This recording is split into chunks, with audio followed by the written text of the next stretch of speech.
Hello everybody, my name is Ayush and today I'll be presenting our paper Empirically Evaluating the Effects of Eye Height and Self-Avatars on Dynamic Passability Affordance in Virtual Reality.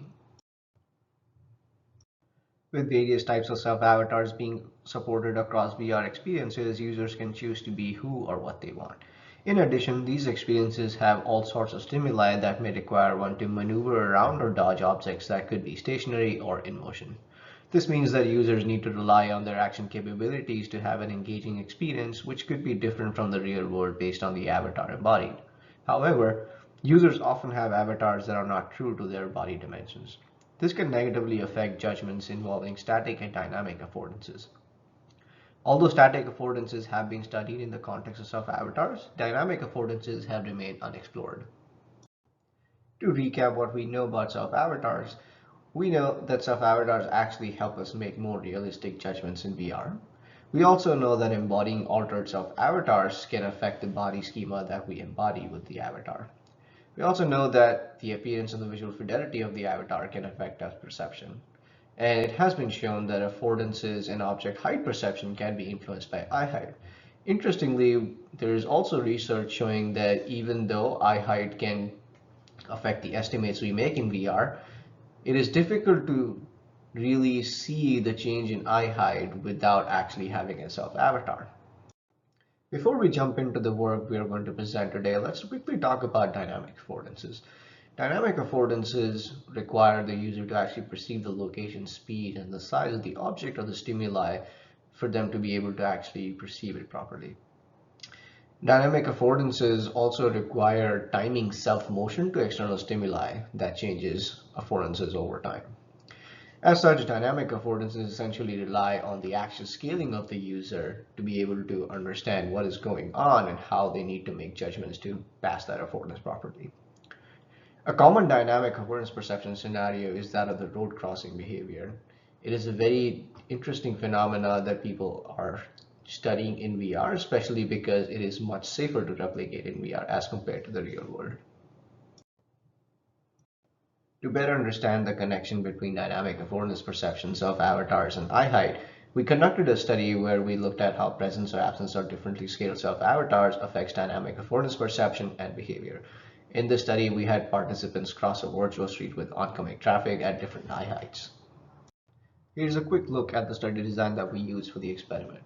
We had two independent variables, eye height and avatar. The eye height variable had three conditions, shorter, matched, and taller. The shorter and taller conditions basically had an eye height, or the camera view in those conditions was actually 20% taller or shorter than the participant's actual eye height. The avatar variable had two conditions, avatar and no avatar. This gave us a total of 6 between subjects conditions, and we had 5 dependent variables. As previously explained, we asked participants to cross a one-way street with oncoming traffic in this experiment.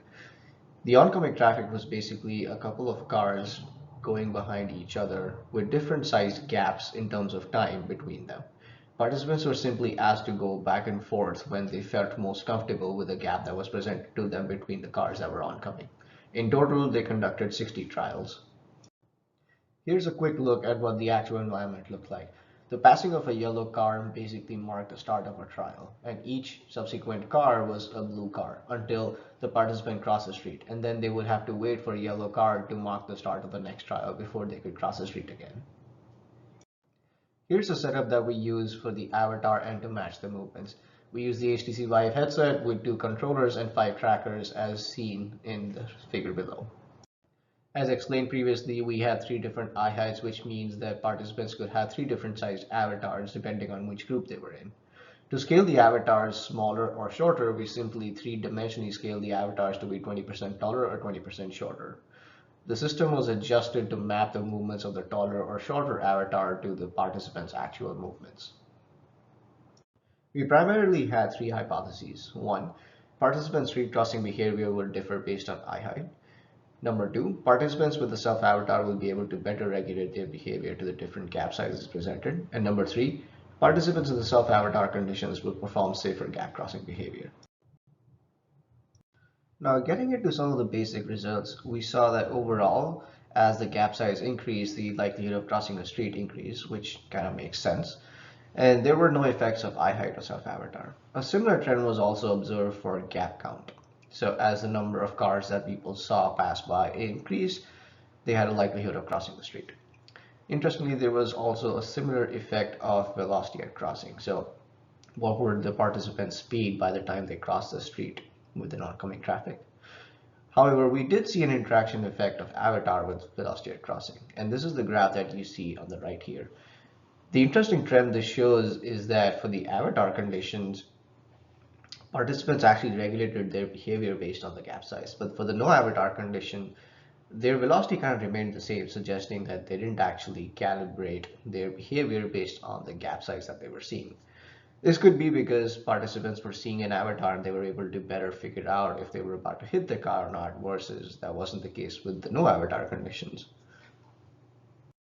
To further investigate the effect of self-avatars, we started splitting the file by eye height and looking at the data.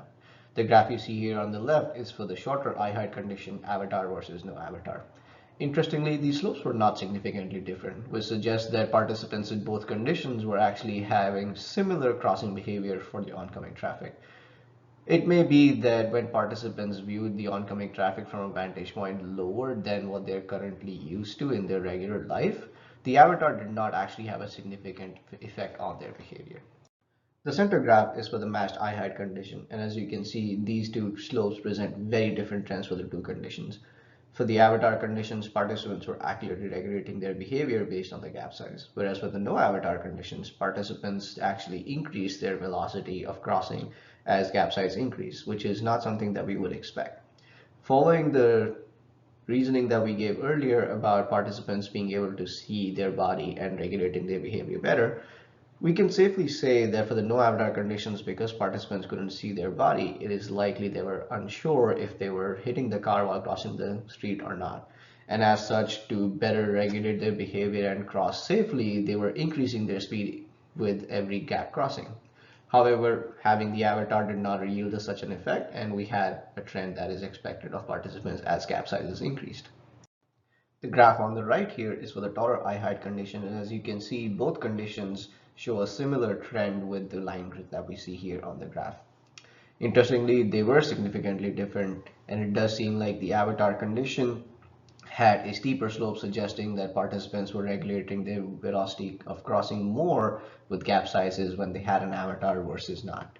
It is possible that because participants were now seeing cars from a vantage point that was higher than their regular vantage point, they were able to better regulate their behavior in both conditions, but avatar better helped them regulate the behavior, as opposed to the smaller eye height condition where we see that maybe the lower vantage point did not actually help them at all.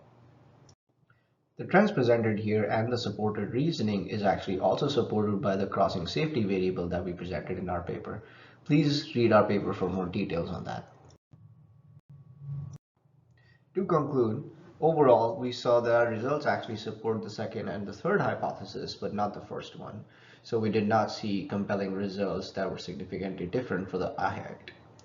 We also saw that self-avatars actually result in better regulatory and safer road crossing behavior, as they can provide you more information about which parts of their body are actually safe versus not while crossing traffic. We also saw that self-avatars help in synchronizing motion to external stimuli more effectively.